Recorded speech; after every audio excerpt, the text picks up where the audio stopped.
sudah mendarah daging ya, karena memang masih orang-orang lama gitu yang masih bercokol di sana itu. Dan yang parahnya itu saya prihatin dengan perbudakan yang tidak mau mereka sadari. Kalaupun mereka menyadari, kalaupun mereka galau itu, mereka masih tetap bertahan di sana karena mungkin merasa doktrinnya itu harus tunduk patuh kepada pimpinan dan tidak ada lagi negara yang hak atau yang benar selain NII. Seperti itu. Jadi mereka mau mengorbankan waktunya, pikiran, perasaan, dan bahkan mungkin perhatian terhadap anak-anaknya untuk mengejar target infak yang terakhir itu 300 juta per orang. Tapi di luar 300 juta itu pun masih ada lagi yang lain, misalnya harokah atau gerakan sejadah atau tiang pancang atau entah itu samudra biru kah atau apa, itu masih ada. Jadi betul-betul diperas gitu dan membuat mereka itu punya di pikiran mereka tuh hanya uang, uang, dan uang untuk mencapai target infaknya tanpa memperhatikan lebih jauh tentang kesejahteraan keluarganya mereka. Tapi juga yang lebih parahnya, dengan mereka mempunyai yayasan-yayasan sosial itu, mereka jadi merasa nyaman mungkin karena dari fee yang sudah didapatkan itu bisa memenuhi juga kebutuhan ekonomi keluarganya sampai bisa mencicil rumah, mobil, seperti itu yang saya tahu.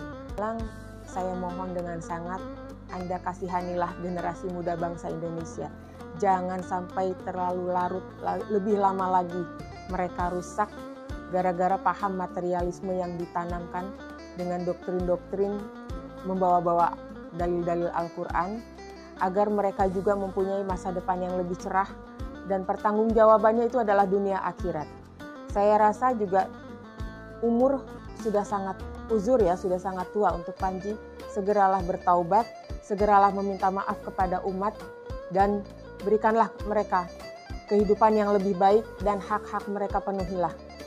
Tidak ada yang sulit untuk Anda bisa memberikan hak-hak karena Anda begitu banyak punya aset yang bersumber juga. Semuanya itu tidak salah kalau dikatakan umat berkontribusi kepada kehidupan ekonomi pribadi Anda. Begitu. Untuk orang dalam, saya katakan sekali lagi, main yang lebih jauh.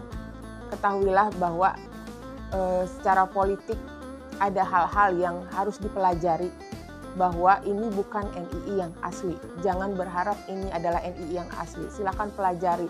Bukunya online pun sudah banyak. Silakan dicari tahu kenapa kalaupun selama ini bertahan itu dibiarkan itu tidak menjadi halangan untuk kalian berprogram. Untuk santri-santri mohon bersabar, kalian anak-anak yang baik, tidak berdosa.